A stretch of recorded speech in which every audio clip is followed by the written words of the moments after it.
आत्महत्या आत्महत्या के चरण। वह कुछ चरणों से होकर के व्यक्ति जब गुजरता है उसके बाद ही वह आत्महत्या करता है।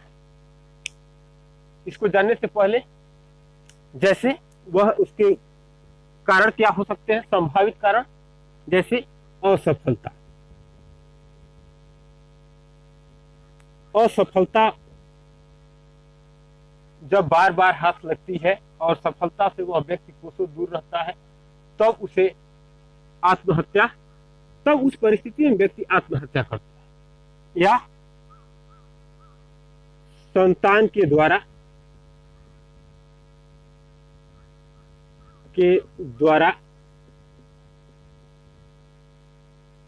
कुछ अपरिहार्य कार्य का हो जाना, या एक तरह से मान लीजिए कि संस्कृति या परंपरा या धर्म विरुद्ध कोई कार्य किया जाना। संतान के द्वारा ऐसा कोई कार्य अगर कर दिया जाता है, या धन की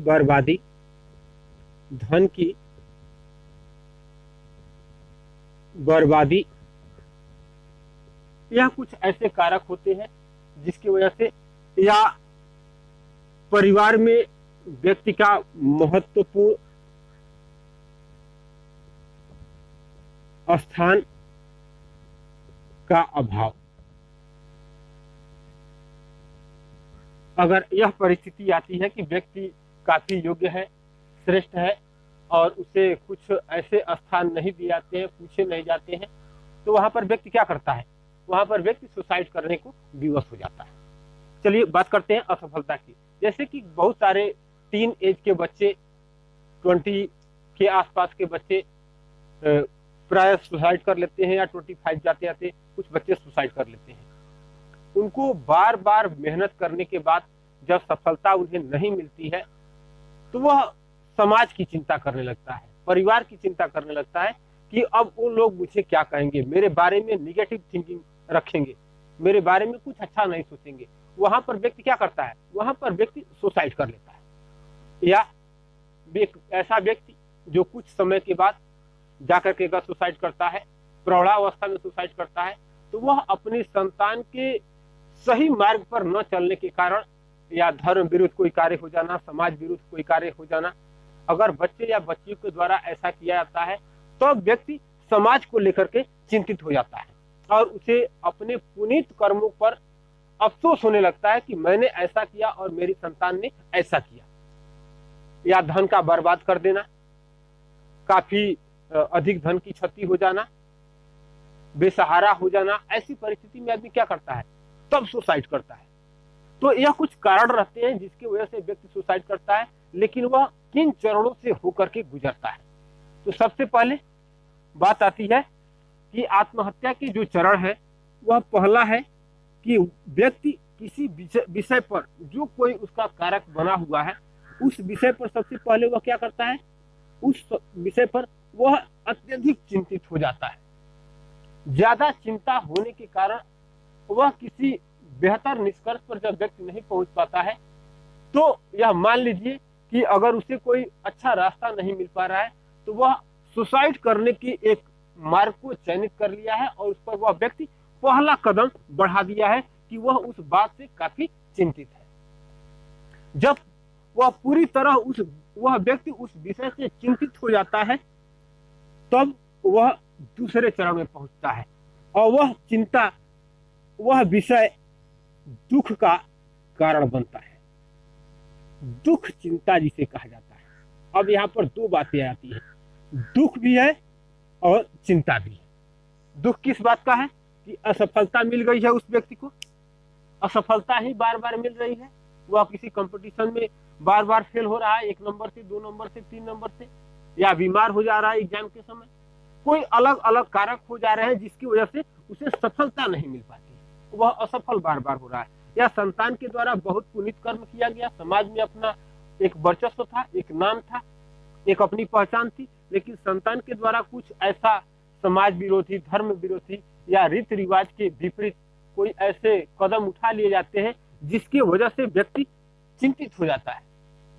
या धन की बर्बादी हो गई, या परिवार में बच्चों ने कुछ ऐसा कदम बढ़ा लिया कि आपको उसमें स्थान ही नहीं दिया जा रहा है, किसी भी कार्य में आपकी पूछ नहीं हो रही है।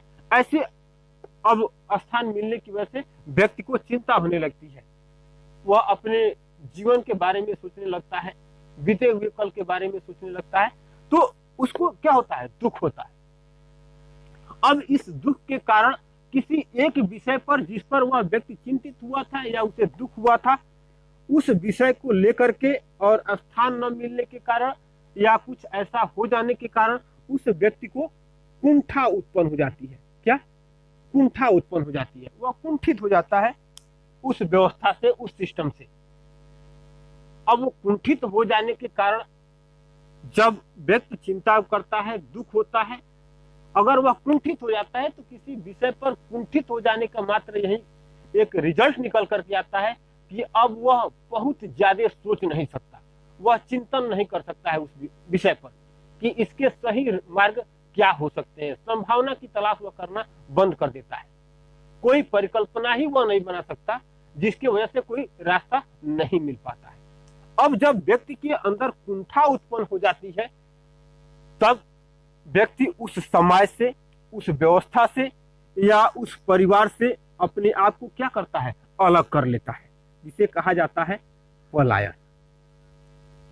अब उस व्यक्ति का एक यही रास्ता होता है कि वह इतना कुंठित हो जाता है कि वह मान लेता है कि नहीं, अब इस समाज में, इस परिवार में या इस व्यवस्था में या इस सिस्टम में मेरा कोई स्थान नहीं है, तो वह वहां से अलग कर लेता है अपने आप को। आज जब व्यक्ति समाज से अलग अपने आप को कर लेगा, तो अरस्तु की एक मानव के संबंध में, एक समाज के संबंध में विख्यात परिभाषा है कि वह व्यक्ति जो यह कहता है कि मैं समाज में नहीं रह सकता या समाज नामक किसी संस्था की मुझे आवश्यकता नहीं है, वह व्यक्ति दो हो सकता है। वह क्या, या तो वह देवता हो सकता है जिसे इस मानव समाज की कोई आवश्यकता नहीं है, या वह दानव हो सकता है जिसे इस मानव समाज की कोई आवश्यकता नहीं है। अगर यह दोनों नहीं है तो वह मानव है, और मानव है तो उसे समाज की आवश्यकता है। तो व्यक्ति के अंदर जब कुंठा हो जाती है तो वह देवता तो है नहीं और दानव भी नहीं है। तो जब कुंठा समाज से होती है तो समाज से जैसे ही वह विमुख होता है, तब वह स्वयं से पलायन कर जाता है, क्योंकि समाज से वह स्वयं को अलग कर लिया है, तो वह अकेले जीवित नहीं रह सकता। जैसे ही वह समाज से अपने आप को अलग करता है, वह यह मान लेता है कि अब इस दुनिया में, इस मानव समाज में मेरा कोई स्थान नहीं है। तत्पश्चात वह क्या करता है, तत्पश्चात वह आत्महत्या, तत्पश्चात वह आत्महत्या कर लेता है। क्योंकि व्यक्ति का यह पलायन कर जाना बड़ा मायने रखता है। यहां तक तो कुछ बातें ठीक रहती है कि कुंठा उत्पन्न हो गई, उस विषय से अगर अलग कर लेता है तब तक तो व्यक्ति का जीवन बचा रहता है। लेकिन व्यक्ति यह मान लेता है कि मेरा परिवार में कोई क्रेज नहीं है, मेरा समाज में कोई क्रेज नहीं है, या समाज मुझे हे दृष्टि से देखता है, या परिवार मुझे हे दृष्टि से देखता है, या मैं समाज के योग्य नहीं हूं, ऐसा अगर वह मान लेता है स्वयं को, यानी कि एक विशेष व्यवस्था से वह अपने आप को अलग कर लिया और वह है समाज, तो यहाँ पर वह अरस्तु की वह परिभाषा सर्वमान्य रूप से लागू हो जाती है। और उसी के लागू हो जाने के कारण व्यक्ति कुछ ही समय बाद अपने आप को इस दुनिया से अलग कर लेता है। बस आज के लिए इतना ही। बहुत बहुत धन्यवाद।